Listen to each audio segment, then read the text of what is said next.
ನಮಸ್ಕಾರ ಎಲ್ಲರಿಗೂ ಶಿಂದು ಶೌರ್ಯ ಯೂಟ್ಯೂಬ್ ಚಾನಲ್ಗೆ ಸ್ವಾಗತ. ಇವತ್ತಿನ ವಿಡಿಯೋದಲ್ಲಿ ಬೇಕ್ರಿ ಶೈಲಿಯಲ್ಲಿ ಸಾಫ್ಟ್ ಆದಂತಹ ಮೈಸೂರು ಪಾಕ್ ಮಾಡೋದು ಹೇಗೆ ಅಂತೇಳಿ ತಿಳಿಸ್ಕೊಡ್ತಾ ಇದ್ದೀನಿ. ತುಂಬ ಸುಲಭವಾಗಿ ನೀವು ಈ ಥರ ಒಂದು ಮೈಸೂರು ಪಾಕನ್ನ ಮಾಡ್ಬೋದು. ನೀವು ತುಂಬ ಸಲ ಟ್ರೈ ಮಾಡಿ ಸರಿಯಾದ ಹದ ಬರಲಿಲ್ಲ ಅಂತಂದರೆ ಈ ಒಂದು ವಿಡಿಯೋನ ನೀವು ಕೊನೆ ತನಕ ನೋಡಿ ಟ್ರೈ ಮಾಡಿ. ಬನ್ನಿ ಮಾಡುವ ವಿಧಾನವನ್ನು ನೋಡೋಣ. ಮೊದಲನೇದಾಗಿ ನಾನು ಗ್ಯಾಸ್ ಸ್ಟವ್ ಆನ್ ಮಾಡಿಕೊಂಡು ಕಡಿಮೆ ವಾಲ್ಯೂಮ್ ಇಟ್ಕೊಂಡೇ ನಾನು 1 ಕಪ್ನಷ್ಟು ಕಡಲೆ ಹಿಟ್ಟು ತೊಗೊತಾ ಇರೋದು. ಈ ಕಡಲೆ ಹಿಟ್ಟನ್ನು ಫಸ್ಟು ಕಡಿಮೆ ಉರಿ ಇಟ್ಕೊಂಡೇ ಚೆನ್ನಾಗಿ ಹುರ್ಕೋಬೇಕು, ಅಂದರೆ ಡ್ರೈ ಆಗಿ ಹುರ್ಕೋಬೇಕು. ಇದಕ್ಕೇನು ಎಣ್ಣೆ ಏನು ಮಿಕ್ಸ್ ಮಾಡಬಾರ್ದು. ಇದೇ ಥರ ಕಡಿಮೆ ಉರಿಯಲ್ಲಿ ಇಟ್ಕೊಂಡೇ ಹುರಿತಾ ಇದ್ರೇ ಸರಿ ಚೆನ್ನಾಗಿ ಬರುತ್ತೆ, ಇಲ್ಲ ಅಂತಂದರೆ ಸೀದೋಗುತ್ತೆ. ಕಡಲೆ ಹಿಟ್ಟನ್ನು ನಾವು ಕಡಿಮೆ ಉರಿಯಲ್ಲಿ ಇಟ್ಕೊಂಡೆ ಹುರಿದಾಯಿತು. ಈಗ ನಾವು ಸೈಡ್ ಇಟ್ಟಿಟ್ಬಿಟ್ಟು ಒಂದು ಮಿಕ್ಸಿಂಗ್ ಬೌಲ್ ತೊಗೊತಾ ಇರೋದು. ಮೊದಲಿಗೆ ನಾನು ಕಡಲೆ ಹಿಟ್ಟನ್ನು ಎಣ್ಣೆ ಒಳಗೆ ಮಿಕ್ಸ್ ಮಾಡ್ತಾಯಿದ್ದೀನಿ. ಹಾಗಾಗಿಬಿಟ್ಟು ನಾನು 1 ಕಪ್ನಷ್ಟು ಕಡಲೆ ಹಿಟ್ಟಿಗೆ 2 ಕಪ್ನಷ್ಟು ಎಣ್ಣೆನ ಬಳಸ್ತಾ ಇದ್ದೀನಿ. ಈಗ 1 ಕಪ್ನಷ್ಟು ಎಣ್ಣೆನ ಸ್ವಲ್ಪನೇ ಹಾಕ್ಕೊಂಡೇ ಮಿಕ್ಸ್ ಮಾಡ್ಕೊಳಕ್ಕೆ ತೊಗೊತಾ ಇರೋದು. ಈಗ ನೋಡಿ, ಒಂದೇ ಟೈಮಲ್ಲಿ ಹಾಕಿದರೆ ಅದು ಗೊತ್ತಾಗಲ್ಲ, ಸ್ವಲ್ಪ ಜಾಸ್ತಿ ಅನಿಸಿದರೆ ಇದಾಗುತ್ತೆ, ಅದು ಸರಿಗೆ ಬರಲ್ಲ. ಹಾಗಾಗಿ ಸ್ವಲ್ಪನೇ ಎಣ್ಣೆ ಹಾಕ್ಕೊಂಡೆ ಇದೇ ಥರನೇ ಮಿಕ್ಸ್ ಮಾಡ್ಕೋಬೇಕು. ಈ ಥರ ನಿಮಗೆ ಈ ಥರ ಇದು ಎಗ್ ಬ್ಯಾಟರ್ ಇಲ್ಲ ಅಂತಂದರೆ ಸ್ಪೂನ್ ಸಹಾಯದಿಂದ ಆದ್ರೂ ಇದೇ ಥರ ನೀವು ನಿಧಾನಕ್ಕೆ ಮಿಕ್ಸ್ ಮಾಡ್ಕೋಬೇಕು. ಗಂಟು ಆಗದೇ ನಿಧಾನಕ್ಕೆ ಇದೇ ಥರ ನೋಡಿ ಈ ಒಂದು ಕನ್ಸಿಸ್ಟೆನ್ಸಲ್ಲೇ ಮಿಕ್ಸ್ ಮಾಡ್ಕೋಬೇಕು. ಸೂಪರಾಗಿ ಬರುತ್ತೆ. ನೀವು ಅಂದರೆ ಬೇಕ್ರಿ ಸ್ಟೈಲಲ್ಲಿ ಮಾಡಬೇಕು ಅಂತಂದರೆ ಈ ಒಂದು ಹದದಲ್ಲಿ ಈ ಒಂದು ಮೆಥಡಲ್ಲೇ ಟ್ರೈ ಮಾಡಿ. ಇನ್ನೂ ಸ್ವಲ್ಪ ಎಣ್ಣೆ ಉಳಿದಿತ್ತು, ಸ್ವಲ್ಪ ಹಾಕಿದ್ದೆ, ಅಂದರೆ ಒಂದು ಅರ್ಧ ಭಾಗದಷ್ಟು ಎಣ್ಣೆ ಹಾಕಿದ್ದೆ. ಈಗ ಇನ್ನೂ ಅರ್ಧ ಭಾಗದಷ್ಟಿತ್ತು, ಅದನ್ನು ಹಾಕಿಬಿಟ್ಟು ನೋಡಿ ಎಷ್ಟು ಚೆನ್ನಾಗಿ ಬಂದಿದೆ ನೋಡಿ, ಎಲ್ಲೂ ಗಂಟಾಗಿಲ್ಲ. ಈ ಒಂದು ಮೆಥಡಲ್ಲೇ ಟ್ರೈ ಮಾಡಿ.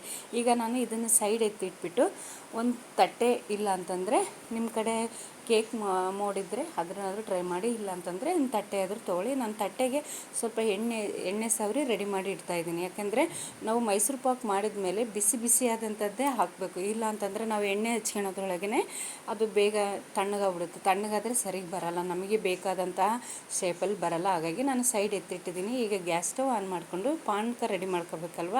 ಹಾಗಾಗಿ ನಾನು 1 ಕಪ್ನಷ್ಟು ಕಡಲೆ ಹಿಟ್ಟು ತೊಗೊತಾ ಇದ್ದೀನಿ. ನಮಗೆ ಸ್ವೀಟ್ ಇಷ್ಟು ಸಾಕು. ನಿಮಗೆ ಸ್ವೀಟ್ ಜಾಸ್ತಿ ಬೇಕು ಅಂತಂದರೆ ನೀವು 1.5 ಕಪ್ನಷ್ಟಾದರೂ ತೊಗೋಬೋದು. ಅಂದರೆ ಒಂದು ಕಡಲೆ ಹಿಟ್ಟು ತೊಗೊತಿರೋದು 1 ಕಪ್ಪಲ್ಲಿ, ಅದೇ 1 ಕಪ್ಪಲ್ಲಿ ನಾನು 1 ಕಪ್ನಷ್ಟು ಸಕ್ಕರೆ ತೊಗೊಂಡಿದ್ದೀನಿ. ನಿಮ್ಗೆ ಇನ್ನೂ ಜಾಸ್ತಿ ಬೇಕು ಅಂದರೆ ಇಲ್ಲ 1.5 ಕಪ್ ಆದರೂ ತೊಗೋಬೋದು, ಇಲ್ಲಾಂದರೆ 2 ಕಪ್ ಆದರೂ ತೊಗೋಬೋದು. ನಾನು ಈ ಒಂದು ಮೆಥಡಲ್ಲಿ ಮಾಡಿದ್ದೀನಿ. ಇದೇ ಥರನೇ ಟ್ರೈ ಮಾಡಿ. ಸ್ವೀಟ್ ಜಾಸ್ತಿ ಬೇಕು ಅಂದರೆ ಮಾತ್ರ ಅದೇ ಥರ ಟ್ರೈ ಮಾಡಿ.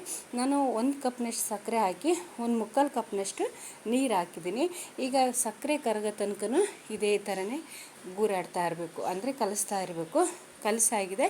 ಸಕ್ಕರೆ ಕರಗೋ ತನಕ ನೀವು ಸ್ವಲ್ಪ ಜಾಸ್ತಿ ವಾಲ್ಯೂಮ್ ಇಟ್ಕೊಂಡೇ, ಸಿಮ್ ಜಾಸ್ತಿ ಇಟ್ಕೊಂಡೇ ನೀವು ಮಿಕ್ಸ್ ಮಾಡ್ತಾ ಇರಬೇಕು. ಈಗ ಸಕ್ಕರೆ ಎಲ್ಲ ಕರಗಿ ಆಗಿದೆ. ಈಗ ಇದನ್ನು ನಾವು ಕಡಿಮೆ ವಾಲ್ಯೂಮ್ ಇಟ್ಕೊಂಡೇ ಇದೇ ಥರ ನೀಟಾಗಿ ಮಿಕ್ಸ್ ಮಾಡ್ಕೋಬೇಕು. ನೋಡಿ, ಸಕ್ಕರೆನೂ ಕರಗಾಗಿದೆ, ಪಾನಕನೂ ಚೆನ್ನಾಗಿ ಕುದ್ದಿದೆ. ಈಗ ನೋಡಿ ಎಳೆ ಪಾನಕ ಥರ ಬರಬೇಕು. ಅದು ನಿಮಗೆ ನೀಟಾಗಿ ಕಾಣ್ತಾ ಇಲ್ಲ, ಸಾರಿ ಫ್ರೆಂಡ್ಸ್, ಅದು ಎಳೆ ಪಾನಕ ಬರಬೇಕು. ನಾವು ಬೆರಳಲ್ಲಿ ಈ ಥರ ಅಂದರೆ ನಾರಾಗಿ ಬರಬೇಕು, ಎಳೆಯಾಗಿ. ಈಗ ಬಂದಾಗಿದೆ. ನಾವು ಮಿಕ್ಸ್ ಮಾಡ್ಕೊಂಡ್ರಂತಹ ಫಸ್ಟೇ ನಾವು ಕಡಲೆ ಹಿಟ್ಟನ್ನು ಮತ್ತು ಎಣ್ಣೆನ ಮಿಕ್ಸ್ ಮಾಡಿದ್ವಲ್ಲ, ಆ ಒಂದು ಹಿಟ್ಟನ್ನು ನಾನು ಈ ಪಾನಕದೊಳಗೆ ಸೇರಿಸ್ತಾ ಇದ್ದೀನಿ. ನೋಡಿ, ಪಾನಕದೊಳಗೆ ಸೇರಿಸಾದ್ಮೇಲೆ ನಾವು ಕೈ ಆಡಿಸ್ತಾನೆ ಇರಬೇಕು, ಇಲ್ಲಾಂದರೆ ತಳ ಹಿಡಿದ್ಬಿಟ್ಟು ಸೀದೋಗುತ್ತೆ. ಕಡಿಮೆ ಉರಿನೇ ಇರಬೇಕು, ಜಾಸ್ತಿ ಉರಿ ಮಾತ್ರ ಇಡಬಾರ್ದು. ನೋಡಿ, ಇದೇ ಥರ ನಾವು ಮಿಕ್ಸ್ ಮಾಡ್ಕೊತಾ ಇರಬೇಕು. ಈ ಥರ ಮಿಕ್ಸ್ ಮಾಡ್ಕೊಂಡಾದ್ಮೇಲೆ ಇದೇ ಥರ ನೋಡಿ, ಇಲ್ಲಿ ಗುಳ್ಳೆ ಬರ್ತಾ ಇದೆಯಲ್ಲ, ಈ ಥರ ಗುಳ್ಳೆ ಬಂದಾದಮೇಲೆ ನಾವು ಎಣ್ಣೆ ರೆಡಿ ಮಾಡ್ಕೋಬೇಕು. ಅಂದರೆ ಕಡಲೆ ಹಿಟ್ಟು ನೋಡಿರಿ, ಒಂದು ಕಪ್ನಷ್ಟು ಕಡಲೆ ಹಿಟ್ಟಿಗೆ ನಾನು 2 ಕಪ್ನಷ್ಟು ಎಣ್ಣೆ ತೊಗೊತಾ ಇರೋದು.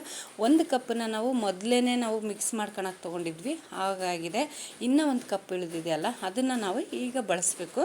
ಈಗ ನೋಡಿ, ಚೆನ್ನಾಗಿ ಮಿಕ್ಸ್ ಮಾಡ್ಕೊಂಡಾಯಿತು, ಚೆನ್ನಾಗಿ ಕುದೀತಾ ಇದೆ ನೋಡಿ, ಕುದ್ದಾಗಿದೆ ಮತ್ತು ಎಳೆಯಾಗಿ ಬರ್ತಾ ಇದೆ, ಅದ್ರ ಜೊತೆ ಗುಳ್ಳೆಯಾಗಿ ಬರ್ತಾ ಇದೆ ನೋಡಿ.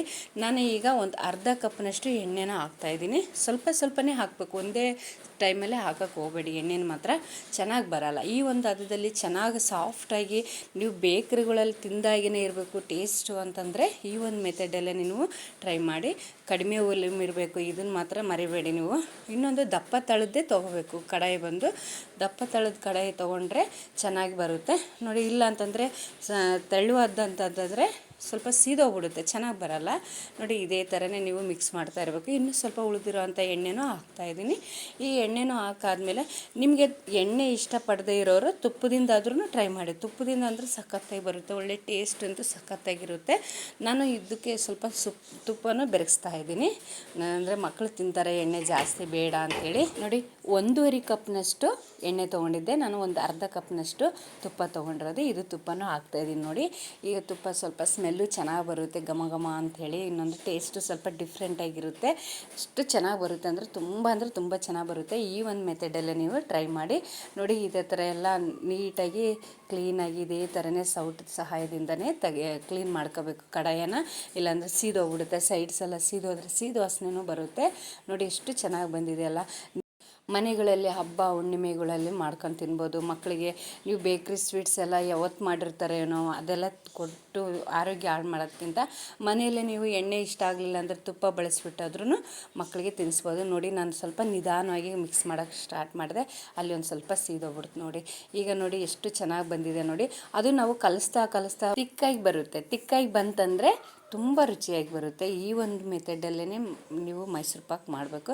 ಈಗ ನೋಡಿ ಮೇಲೆ ನಾವು ಬೆಟರ್ನ ಮೇಲೆ ಎತ್ತಿ ಹಿಂಗೆ ಹಾಕಿದರೆ ನೋಡಿ ಬಿಡಿಯಾಗಿ ಎಷ್ಟು ಚೆನ್ನಾಗಿ ಬೀಳ್ತಾಯಿದೆ. ಇದೇ ಥರನೇ ಬಿಡ್ಬೇಕು ರೀ. ಇದೇ ಒಂದು ಕರೆಕ್ಟಾದ ಕನ್ಸಿಸ್ಟೆನ್ಸಿ. ನಾವು ಹೇಳೋ ರೀತಿಯೇ ನೀವು ಮನೇಲಿ ಟ್ರೈ ಮಾಡಿದ್ರೆ ಮಾತ್ರ ಸಖತ್ತಾಗಿ ಬರುತ್ತೆ. ನಾನು ಕಡಿಮೆ ಇಂಗ್ರೀಡಿಯೆಂಟ್ಸ್ಗಳಿಂದನೇ ನಿಮಗೆ ತೋರಿಸ್ತಾ ಇರೋದು, ಯಾವುದೇ ಎಕ್ಸ್ಟ್ರಾ ನಾನು ಹಾಕ್ತಾಯಿಲ್ಲ. ತುಪ್ಪ ಒಂದು ಎಕ್ಸ್ಟ್ರಾ ಅಷ್ಟೇ. ತುಪ್ಪ ಬೇಡ ಅಂದರೆ ನೀವು ಎಣ್ಣೆಯಲ್ಲೇ ಮಾಡ್ಬೋದು. ಎಣ್ಣೆ ಇಷ್ಟಪಡದೇ ಇರೋರು ತುಪ್ಪದಿಂದನೇ ಮಾಡ್ಬೋದು, ತುಂಬ ಚೆನ್ನಾಗಿ ಬರುತ್ತೆ. ಈಗ ನೋಡಿರಿ ರೆಡಿಯಾಗಿದೆ. ಈಗ ಗ್ಯಾಸ್ ಸ್ಟವ್ ಆಫ್ ಮಾಡ್ತಾಯಿದ್ದೀನಿ.